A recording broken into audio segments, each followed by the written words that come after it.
Hola a todos, en el presente video vamos a seguir estudiando la historia de la antigua Grecia. En este caso nos vamos a centrar en la etapa arcaica que se desarrolla desde el siglo VIII al siglo V antes de Cristo. Cuando hablamos de la etapa arcaica tenemos que comprender que en este periodo de la antigua Grecia se da una creciente expansión colonial y aparejada con esta expansión colonial, es decir, producto de esta expansión colonial sobre todo, se va a producir un gran desarrollo comercial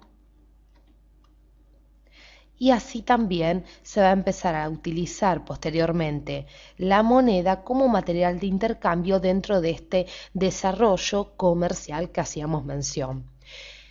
Esta expansión colonial, este desarrollo comercial, va a traer aparejado el crecimiento de muchas ciudades griegas, como lo pueden ser Atenas, Esparta, las estamos señalando en el mapa, Tebas, Delfos, ¿sí? Corintios, Argos. Entonces, el crecimiento de estas ciudades va a impulsar, como decíamos, por supuesto, el desarrollo comercial y el florecimiento de muchas de ellas. Dos ciudades que vamos a destacar en esta etapa arcaica van a ser Atenas y Esparta. Por eso los invito a que en los próximos segundos hablemos un poquito brevemente de cada una de ellas para hacer mención y para que conozcan los rasgos más importantes. Hablemos entonces de Esparta. En la imagen estamos viendo un soldado espartano. ¿Por qué? Porque Esparta era un pueblo guerrero. Pueblo entonces guerrero, un pueblo muy disciplinado, soldados muy disciplinarios, temerarios. Toda Grecia le tenía miedo a los espartanos que iban a la guerra, no les importaba nada. A diferencia de Atenas, Esparta era una ciudad un poco más detenida en lo que era el desarrollo comercial. Era un grupo de 5 aldeas rodeadas de montañas y, como decíamos, un pueblo básicamente de soldados, un pueblo guerrero. Ahora bien, durante el siglo IX se va a destacar en lo que era Esparta la figura de este señor que vemos aquí, que es el gran Licurgo. Licurgo, les cuento, era un sabio espartano, ¿sí? Que supo dar, gracias a su legislación, una organización,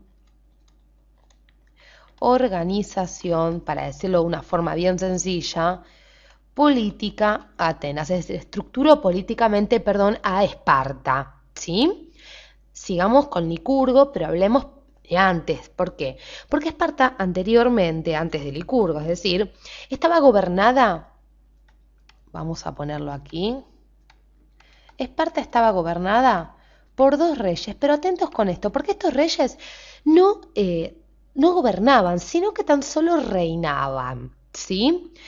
Lo que era el gobierno en sí de Esparta estaba manejado por el Senado, un Senado que poseía 28 miembros, todos ellos nobles y de 60 años de edad.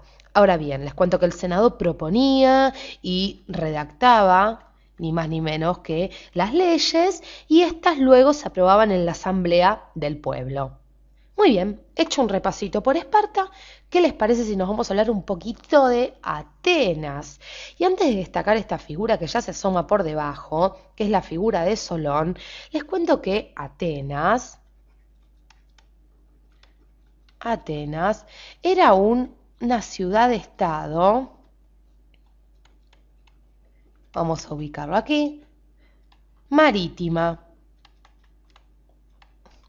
Esto significa que el desarrollo comercial de Atenas estaba dado sobre todo por el gran intercambio comercial que había en su puerto. Entonces, cuando hablamos de Atenas, hablamos de un gran desarrollo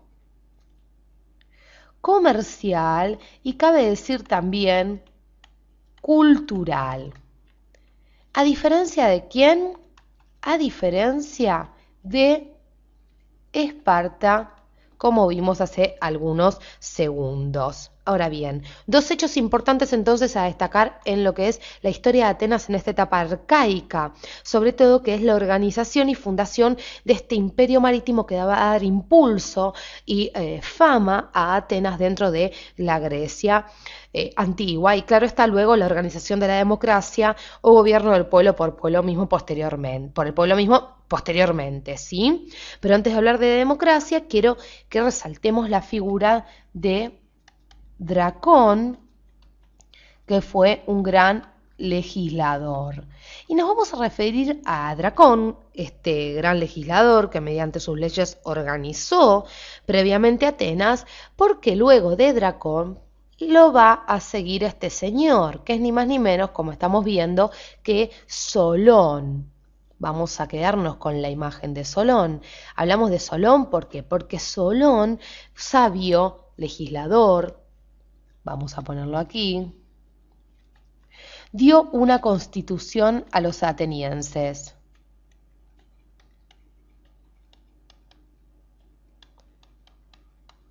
Dio una constitución entonces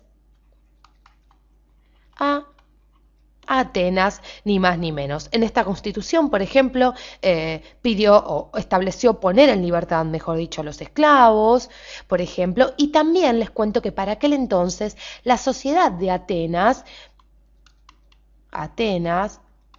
estaba fuertemente dividida en clases sociales. Ahora bien, esta división de clases sociales va a estar contemplada en esta Constitución y todas ellas participaban de la Asamblea Popular que se reunía en el Ágora, que era la plaza, ¿sí? La plaza principal donde se reunían, como decíamos, las asambleas, donde se daba la actividad más importante de la ciudad. Ahora bien, la Constitución de Solón, les cuento, la estamos marcando, no puso fin, claro está, a esta división, estas diferencias de clases sociales que había en Atenas, pero sin embargo va a aparecer algo muy importante posteriormente, que es la famosa tiranía de Pisístrato, que nosotros queríamos hacer mención, porque puede que en algún libro de historia ustedes la encuentren. Tiranía de Pisístrato. Y hacemos mención a Pisístrato, ¿por qué? Porque él va a conservar durante su gobierno ni más ni menos que la constitución de Solón. Luego de Pisístrato le van a suceder sus hijos, que son Hipias e Hiparco. Para que ustedes se den una idea, por supuesto, si están interesados en que desarrollemos un video con respecto a la tiranía de Pisístrato, lo pueden pedir debajo de este y con gusto lo haremos. Los invitamos a que sigan estudiando los videos de la Grecia antigua para así comprender cómo se van formando las civilizaciones más importantes de la historia mundial. Gracias por acompañarnos hasta aquí.